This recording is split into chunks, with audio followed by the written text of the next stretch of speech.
अस्सलाम वालेकुम स्टूडेंट्स, उम्मीद है आप लोग ठीक ठाक होंगे। बेटा जो लास्ट लेक्चर मैंने आप लोगों के सामने प्रेजेंट किया था उसमें हमने ऑर्डिनरी डिफरेंशियल इक्वेशंस को न्यूमेरिकली सॉल्व करने का एक मेथड, एक टेक्निक पढ़ी थी जिसका नाम था रंगेज मेथड। रंगेज मेथड के बारे में कुछ बात आगे इसको बढ़ाते हैं। रंगेज मेथड जो है उसके अंदर हम लोगों ने जो फार्मूला यूज़ किया था वो था जनरल फार्मूला इटरेटिव फॉर्म में yn+1 = yn+k where k = 1/6 times into k1 + 4k4 + k3। तो ये फार्मूला हम लोगों ने यूज़ किया था रंगेज मेथड के अंदर। और इस फार्मूले के बारे में थोड़ी सी मैं एक्सप्लेनेशन देना चाह रहा हूँ कि जो केस थे हम लोगों ने फाइंड किए थे। बाद स्टूडेंट्स जो उनसे हैं उनका क्वेश्चन था कि ये केस क्या हैं, तो मैं ज़रा उसको थोड़ा सा एक्सप्लेन कर दूँ। जब हमारे पास डिफरेंशियल इक्वेशन आती है dy/dx = fxy, एक इनिशियल वैल्यू प्रॉब्लम है और इसके साथ एक इनिशियल कंडीशन दी होती है और उसके बाद वो कहता है कि y1 फाइंड करें या y2 फाइंड करें, तो फिर हम लोग ये मेथड जब अडॉप्ट करते हैं, अप्लाई करते हैं, तो यहाँ से हम निकालते हैं सबसे पहले y1 which is y0 + k times और y0 + k, और k की जो वैल्यू है वो मैंने यहाँ लिखी हुई है। उसमें आपको ज़रा मैं, अगर आप लास्ट लेक्चर को देख चुके हैं तो मैं डायरेक्ट लिख रहा हूँ कि k1 हमने निकालना है इस फार्मूले से।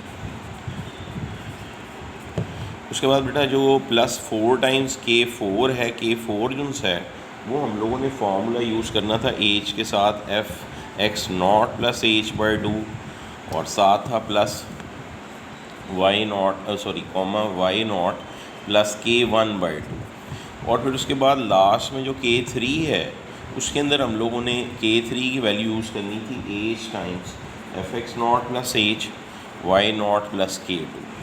तो अगर आप गौर से देखो तो ये क्या है, अगर हम इसे एक्सपैंड करें तो ये सेम ये y डैश लिखा हुआ है। ऑब्वियसली dy/dx होता है fxy, तो ये y dash at x0 y0 mean y0 dash लिखा हुआ है, y0 डैश। ऐसे ही आगे जो है उसी की कुछ फॉर्म्स हैं डेरिवेटिव्स की। तो अगर आप लोगों को याद हो, इससे पहले आप लोगों ने टेलर सीरीज़ मेथड पढ़ा था।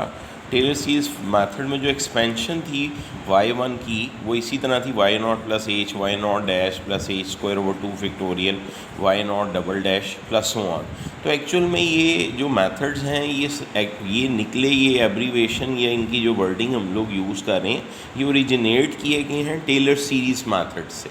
यानी जो रंगेज मेथड है वो भी टेलर सीरीज़ मेथड का ही एक शेप है, एक एक्सप्रेशन है। वो कैसा एक्सप्रेशन है, हम उसको अगर ऑब्ज़र्व करना चाहें, जज करना चाहें, तो हम लोगों ने आज एक मेथड सीरीज़ शुरू करनी है जिसका नाम है आर के मेथड। तो आर के मेथड जो है वो ये कहता है, आर के मेथड जो हम लोग पढ़ने जा रहे हैं, कि एक्चुअल में जो आर के मेथड्स जब डेवलप किए गए थे वो on the basis of Taylor series expansion terms की थे। यानी हमारे पास जो टेलर सीरीज़ की टर्म्स हैं उनको हम लोग अगर गौर से देखें तो y1 था y0 + h y0 dash + h² factorial y0 double dash + so on।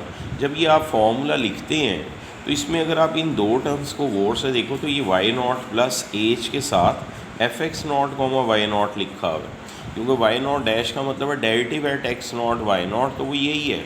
और अगर आप लोगों को याद हो, आप लोगों ने ये एक मेथड देखा हुआ, इसका नाम है आइलर्स मेथड। इसका मतलब आइलर्स मेथड भी टेलर सीरीज़ से ही जनरेट किया गया है और ये बातें सारी आर के ने डेवलप की थी। उसी के नाम पे फिर ये मेथड्स पढ़ गए थे। उसने ये कहा, अगर आप लोग मेरे नोट्स को ऑब्जर्व करेंगे तो वहाँ ये डिटेल में मिल जाएगी बात। उसने ये बताया, और वेदामूर्ति की बुक से भी आप लोग ये चीज़ चेक कर सकते हैं। आर के मेथड्स जो से हैं जो एक्सप्लेन किए गए हैं वो यही कहते हैं कि आर के मेथड ऑफ ऑर्डर 1 जो है, मेथड ऑफ ऑर्डर 1 जो है वो बेस करता है टेलर सीरीज़ की h⁻1 तक। यानी आर के जितने मेथड्स हैं वो टेलर सीरीज़ की जो एक्सपेंशन में h की पावर आती है उस पर बेस करते हैं। अगर n1 होगा तो उसे आर के मेथड ऑफ ऑर्डर 1 कहेंगे, और वो एक्चुअल में कोई और चीज़ नहीं है, वो जस्ट आइलर्स मेथड है। इसी तरह जब n की जगह आप 2 पुट करेंगे तो आर के मेथड ऑफ ऑर्डर 2 आ जाएगा। जब आप यहाँ h की जगह 2 पुट करेंगे तो आपको ये नज़र आएगा कि ये कोई और बात नहीं है बल्कि इम्प्रूव्ड आइलर्स मेथड है। जब आप h की जगह 3 पुट करेंगे तो ये वाली एक्सपेंशन आएगी। यानी रंगेज मैथड। और ये सारी बातें आर के ने एक्सप्लेन की हैं। आर के मैथड जो है उसमें एक्सप्लेन की गई हैं। आर के मैथड ये कहता है कि अगर आप आर के मैथड ऑफ ऑर्डर 1 देखना चाहते हो, मैथड ऑफ ऑर्डर 1,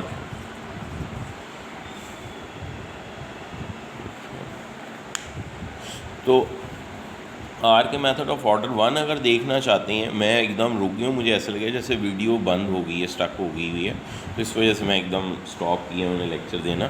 तो बता ही रहा था कि आर के मेथड जो है ऑफ ऑर्डर 1 कुछ और नहीं है बल्कि आइलर्स मेथड है। और बेटा आर के मेथड ऑफ ऑर्डर 2 जो है वो कुछ और नहीं है बल्कि इम्प्रूव्ड आइलर्स मेथड है। तो ये बातें MCQ लेवल पे यानी ऑब्जेक्टिव लेवल पे भी आप लोगों से पूछी जा सकती हैं। इसी तरह आर के मेथड ऑफ ऑर्डर 3 जो है वो कुछ और नहीं है बल्कि रंगेज मेथड है।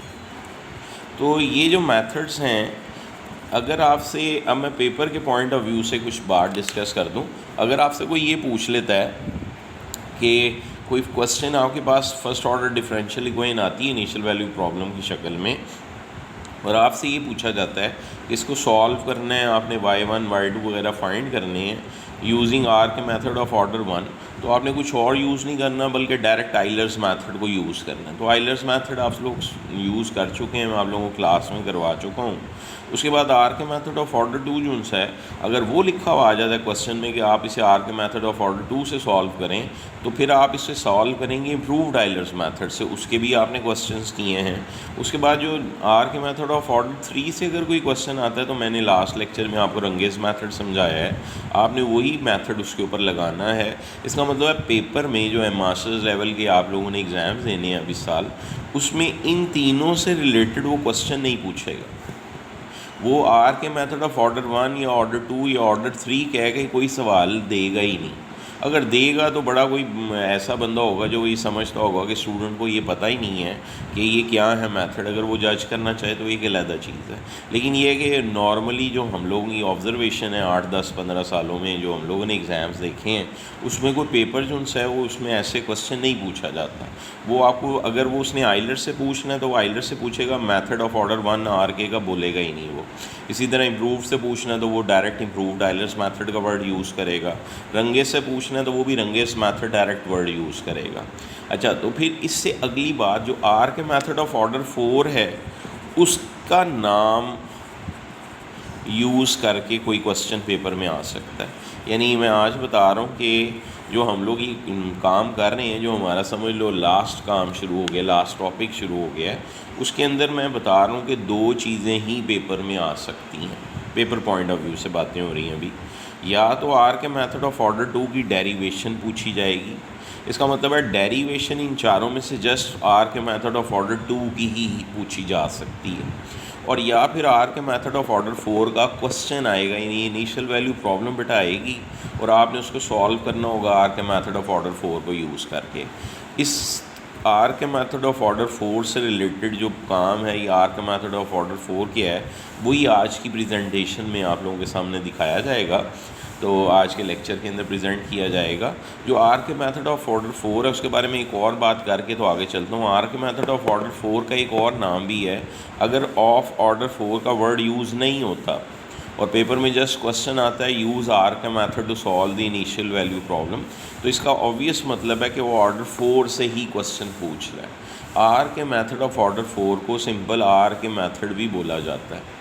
तो आर के मेथड्स के बारे में मैंने आपको एक्सप्लेनेशन दी है कि आर के मेथड एक्चुअल में जनरेट किए गए थे टेलर सीरीज़ से, और वो टेलर सीरीज़ ट्रंकेट की जाती है एच की पावर तक, उस टर्म्स तक जिस ऑर्डर का जो आर के मेथड है वो उसकी बात हो रही है।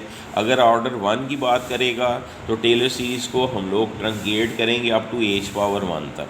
अगर आर के मेथड ऑफ ऑर्डर 2 की कोई बात पूछेगा तो वो एक्चुअल में जनरेट होगा by truncation the Taylor series up to H power 2। ऐसे ही रंगेज मेथड जो है उसकी कोई बात करेगा, वो कहाँ से आया है, तो आपका आंसर होना चाहिए कि वो टेलर सीरीज़ को एच पावर 3 तक ट्रंकेट करने से आया है। रहेगी बात H4, जो R K method of order 4 है, ऑब्वियसली वो भी truncation of Taylor series up to H power 4 तक आएगा। लेकिन एच पावर जो R K method of order 4 है, आज हम लोगों ने बेटा उससे रिलेटेड क्वेश्चन को सॉल्व करना है। तो आर के मेथड ऑफ ऑर्डर 4 जो उनसा है उससे रिलेटेड हम क्वेश्चन को सॉल्व करेंगे। ये मैं आप लोगों को नेक्स्ट लेक्चर के अंदर एक्सप्लेन करूँगा क्वेश्चंस को कैसे सॉल्व करना है। फ़िलहाल जितना मैंने आप लोगों को बताया है, एक्सप्लेन किया है, आप लोगों ने लेक्चर जो उनसे नोट से स्टडी करना है, उसमें देखना है कि आर के मेथड ऑफ ऑर्डर 4 के बारे में क्या बात की गई है। नेक्स्ट लेक्चर में इंशाल्लाह हम अगली बात करेंगे, ऑर्डर 4 के क्वेश्चंस को सॉल्व करेंगे। टेक केयर, अल्लाह हाफ़िज़।